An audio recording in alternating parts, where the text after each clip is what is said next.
దేశానికి సంబంధించిన independent organisation లెక్కలు చూసేదే వాళ్ళ పని, లెక్కలు రాసేదే వాళ్ళ పని. వాళ్ళు చెప్పినది కరెక్టా, వీళ్ళు కరెక్టా?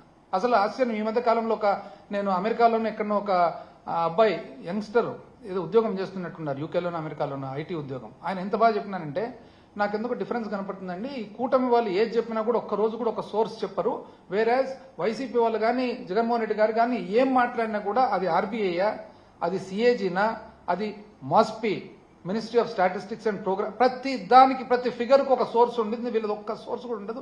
ఏంది ఇది అంటారు. 1,54,797 కోట్లు అయిపోయినా.